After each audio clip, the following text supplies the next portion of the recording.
Hey, how's it going out there, everybody? Hope everybody's having a great day. It's weekly recap time. We're going to go over the numbers for a week. If you don't know, I do this every week. Sometimes I'm behind, like now. Normally 2 to 3 weeks behind, but I go over the numbers. I'll give you the variable expenses. Talk about the loads I did, why I did them. If you watch this, I try to hide nothing. I'm not bragging. If you make more money than me, more power to you. Being an owner operator or a carrier is not an easy thing, so I hope we all make a lot of money out here because we're sacrificing a lot to get this done. So I'm leased to an 80-20 split carrier, and run a pretty fuel efficient operation. I got a 2016 Cascadia, and at the end you'll hear me say this is what I have left to do what I need to do with, and that's where you would plug in your fixed cost and whatnot, maintenance accounts, things like that. So let's get to it. Let's get to the week. So I think this is a pretty good week here. It was a 6-day week, so I'll tell you if you watch the weekly recaps, I'll tell you if it's a shorter than 7-day week, but there's no 8-day weeks. If the load carries over, I'll just put it on next week. And that's how I like to do it. So in this week, we're going to go from Minnesota down to Georgia, right back to Minnesota. That's typically how I like to run my operation. I live in Minneapolis, so I like to go out and back and spend a little time at the house and do it again, out and back. I got a few lanes that I run. Georgia is one of them. Typically like Minneapolis to Texas, or Louisiana, or down to Georgia, or over to Pennsylvania, New Jersey. Those are typically the lanes I like to run. I very rarely go out west. I think the last time I went to California was going on 2 years ago now, because I was covering a load for somebody at that point. It wasn't even like I wanted to go at that time. So, it's just nothing wrong with running out west. It's just not, I'm not familiar with it out there. So I stick to what I know. And I've been doing this for about 16 years now. I think January will make 16 years. I've been driving trucks, so owner operator for about 13 of that. So, I don't know everything, but I'm starting to figure out some things. So first load out of western Minnesota, just a little west of the Twin Cities there. That went down to McDonough, Georgia. That load was 1,245 all-in miles. That load paid $4,800. 42,000 pounds, negative 10 degrees. I do pull a reefer trailer. I don't know if I said that or not, but if it's a dry load, I'll tell you it's a dry load. But the majority of my loads are going to be reefer loads. It's the reason I pull a refrigerated trailer is to haul refrigerated freight. Second load out of Georgia, outside of Atlanta there, back up to the Twin Cities area, back up to Roseville, Minnesota. And that load was 1,248 all-in miles, 40,000 pounds, 26 degrees. That load paid $2,600. So all in for the week, pretty good week. Simple run down, run back. I used to live in Tennessee and run the Southeast a lot, so that's a big reason I run the lanes I run. I'm really familiar with them. And, I know what a rate should pay coming down, and I know what the rate should be coming back. And, it just makes things simple for me. And I like simple, it's kind of my style. So total gross for the week, $7,400 gross money for the week. My 80% of that is $5,920 is my 80% of gross. Like I said, I'm on an 80-20 split here, and I don't know. I like it. It works for me. Let's see. So all miles, 2,493 all miles. 98 of that was empty miles. 2,395 miles loaded. 4% deadhead on that. So that's where I like to keep my deadhead as low as possible. I'm not afraid to deadhead. I mean, you do what you got to do sometimes, but I like to keep it under 10% as a rule of thumb. So with those rates, we're looking at $2.97 all miles, we're looking at $2.38 is my 80% of that. So $2.38 all miles. And it was $3.09 a loaded mile. $3.09 a loaded mile. And this is from the beginning of December. So just to give you an idea, this would have been the first full week of December. Here was what week this was, to give you an idea of what the lanes pay and when they're paying it. I try to give you some idea. Also, I'd like to throw out there, if you're watching a weekly, and I probably should put this in the beginning of all videos in the future, weekly recaps.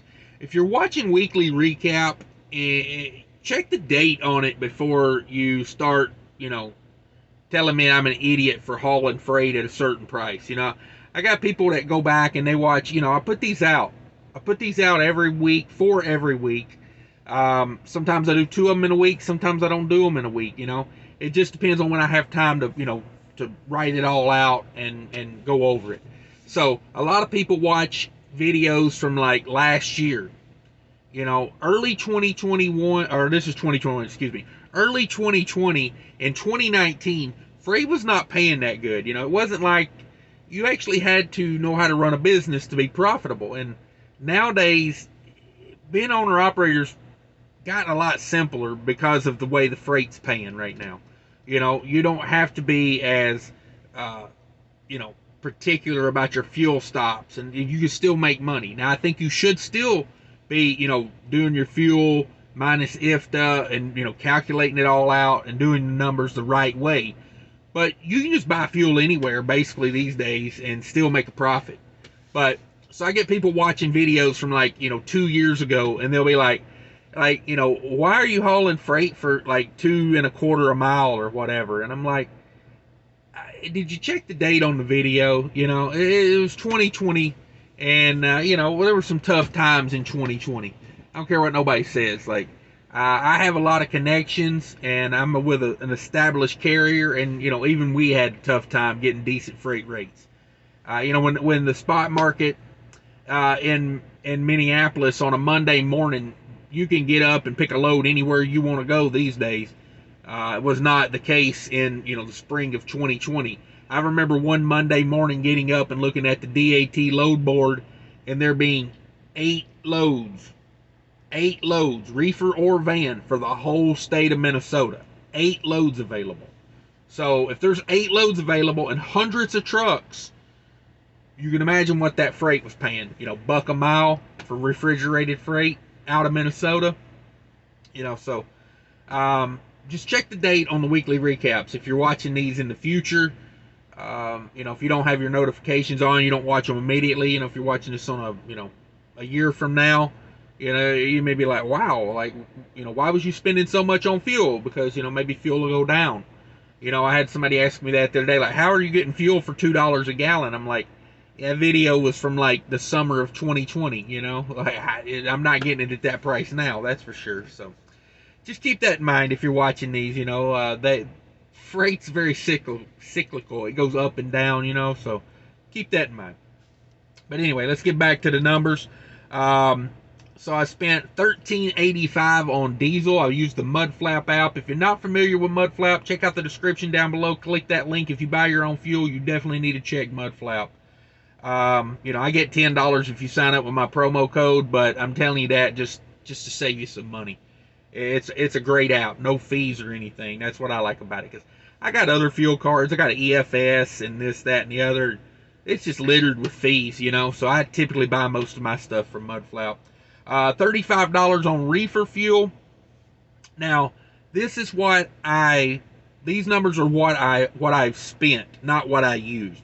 So $35 on reefer fuel. I probably started with a full reefer tank and ended on an empty reefer tank. I would imagine if I only spent $35 in a week, because normally I spend about 100 to 125-ish on reefer fuel average. So, and I would say, a 26-degree load going back up from Georgia probably didn't run much reefer, once I got up there in the colder temperatures. So $35 on reefer, $30 on def, $16 on tolls, $13 on the scale. I think I only scaled the load coming back. If I'm not mistaken, the place I picked up had a scale, and I used it. So there you go, $1,479 total variable cost. We bring over the $5,920, the 80% of gross that is mine or to the truck. We subtract the $1,479 in variable cost, and that leaves me $4,441 to do what I have to do with. So overall, pretty good week. You know, after variable expenses, $4,441 on, let's say 2,500 miles. It's a good way to make profit right there. Is it the greatest week ever? No. I mean, all things considered, I'd probably give this week like a C plus, something like that. You know, heavy loads.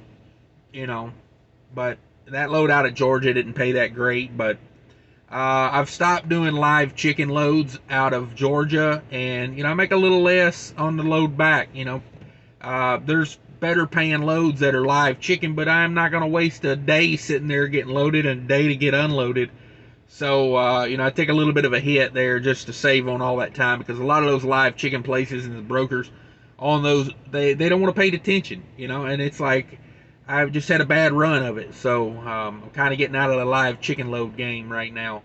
Rather spend my time at the house, you know, instead of filling up my week, you know, sitting 10 hours to get loaded, 10 hours to get unloaded. I can take that time and go back to the house and get a day off. So that's what I've been doing. Thanks everybody for watching. Take care of each other out there. Later.